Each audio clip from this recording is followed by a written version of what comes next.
ಇವತ್ತಿನ ಆ ಜಾಹೀರಾತು ಏನಿದೆ ಅದು ಜಾಹೀರಾತು ಯಾರು ಕಲ್ಪನೆ ಮಾಡಿ ಕೊಟ್ಟಿರ್ತಕ್ಕಂಥ ಜಾಹೀರಾತಲ್ಲ.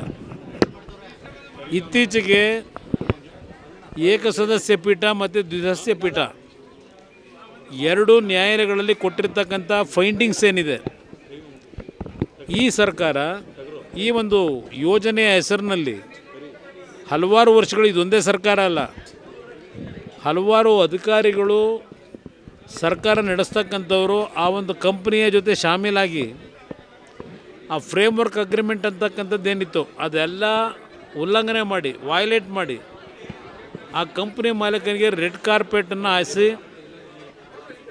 ಆ ಭಾಗದಲ್ಲಿ ಬರ್ತಕ್ಕಂಥ ರೈತರ ಭೂಮಿಗಳನ್ನು ಲೂಟಿ ಮಾಡಿ 20 ವರ್ಷಗಳಾದರೂ ಇನ್ನೂ ಆ ರೈತರ ಭೂಮಿಗಳನ್ನು ಏನು KDB ಮುಖಾಂತರ ಭೂಸ್ವಾಧೀನ ಮಾಡಿದರು.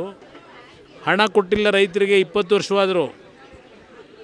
ಆ ಭೂಮಿಗಳನ್ನು ಹಲವಾರು ಜಾಯಿಂಟ್ ವೆಂಚರ್ಗಳಿಗೆ ದೊಡ್ಡ ದೊಡ್ಡ ಕಂಪ್ನಿ ಜೊತೆ ವ್ಯವಹಾರಗಳು ನಡೆದೋಗಿದೆ. ಅದೆಲ್ಲದರ ಹಿನ್ನೆಲೆಯಲ್ಲಿ ನ್ಯಾಯಾಲಯ ಕೊಟ್ಟಂಥ ತೀರ್ಪು, ಆ ಟೋಲ್ ಕಲೆಕ್ಷನ್ ಮಾಡ್ತಿರ್ತಕ್ಕಂಥದ್ದೇ ಇವತ್ತು ಕಾನೂನು ಬಾಹಿರ ಅಂತಕ್ಕಂಥ ತೀರ್ಪು ಕೊಟ್ಟಿದ್ದಾರೆ. ಇಷ್ಟೆಲ್ಲ ಕೊಟ್ಟರು ಈ ಸರ್ಕಾರ ಯಾವುದೇ ರೀತಿ ಕ್ರಮ ತೆಗೆದುಕೊಳ್ತಕ್ಕಂಥದ್ದಕ್ಕೆ ಯಾತಕ್ಕೆ ಮೌನವಾಗಿದ್ದಾರೆ?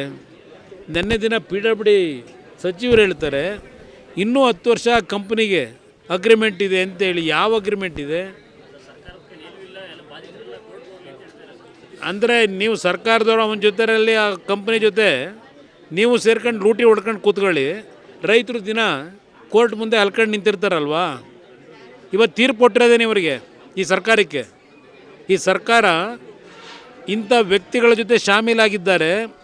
ಇವತ್ತು ಈ ಒಂದು ಸರ್ಕಾರಗಳು ನಡೆಯತಕ್ಕಂಥದ್ದು ಯಾವನೋ ಒಬ್ಬ ವ್ಯಕ್ತಿಗೆ ರಕ್ಷಣೆ ಕೊಡಲಿಕ್ಕೆಲ್ಲ ಸರ್ಕಾರ ಇರೋದು, ನಾಡಿನ 6.5 ಕೋಟಿ ಜನತೆಗೆ ರಕ್ಷಣೆ ಕೊಡಲಿಕ್ಕಿರೋದು ಸರ್ಕಾರ ಅನ್ನೋದನ್ನು ತೀರ್ಪು ಕೊಟ್ಟಿದ್ದಾರೆ, ಫೈಂಡಿಂಗ್ಸ್ ಕೊಟ್ಟಿದ್ದಾರೆ. ಈ ಸರ್ಕಾರ ಈ ಕಂಪನಿಗೆ ಇವತ್ತು ಸಂಪೂರ್ಣ ಶರಣಾಗತಿಯನ್ನು ಮಾಡಿದ್ದಾರೆ ಅಂತಕ್ಕಂಥದ್ದು ಒಂದು. ಈ ಸರ್ಕಾರ ಮಾಡಿರ್ತಕ್ಕಂಥ ಅವ್ಯವಹಾರಗಳ ಬಗ್ಗೆ ಕ್ಲಿಯರ್ ಕಟ್ ಹೇಳಿದ್ದಾರೆ. ಇದು ಕರ್ನಾಟಕ ರಾಜ್ಯದ ಇತಿಹಾಸದಲ್ಲೇ ಒಂದು ದೊಡ್ಡ ಮಟ್ಟದ ಸ್ಕ್ಯಾಮ್ ಅಂತಕ್ಕಂಥದ್ದು ಏನು ಹೇಳಿದ್ದಾರೆ. ಇನ್ನೂ ಈ ಸರ್ಕಾರ ಮೌನಕ್ಕಿರೋದು ನೋಡಿದ್ರೆ ಏನು ಮಾರಾಟ ಮಾಡ್ಕೊಂಡಿದ್ದೀರಿ ನಿಮ್ಮ ಈ ಸರ್ಕಾರದಲ್ಲಿ ಇರ್ತಕ್ಕಂಥ ಮಂತ್ರಿಗಳು, ಮುಖ್ಯಮಂತ್ರಿ, ನಿಮ್ಮ ವ್ಯವಹಾರ ಏನು ಇಟ್ಕೊಂಡಿದ್ದೀರಿ ಅಲ್ಲಿ?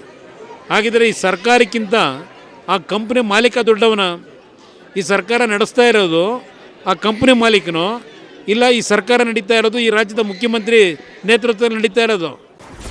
ಕರ್ನಾಟಕ ನ್ಯೂಸ್ ಡಿಜಿಟಲ್ ಚಾನಲ್ ಅನ್ನು ಈಗಲೇ ಸಬ್ಸ್ಕ್ರೈಬ್ ಮಾಡಿ. ಧನ್ಯವಾದಗಳು.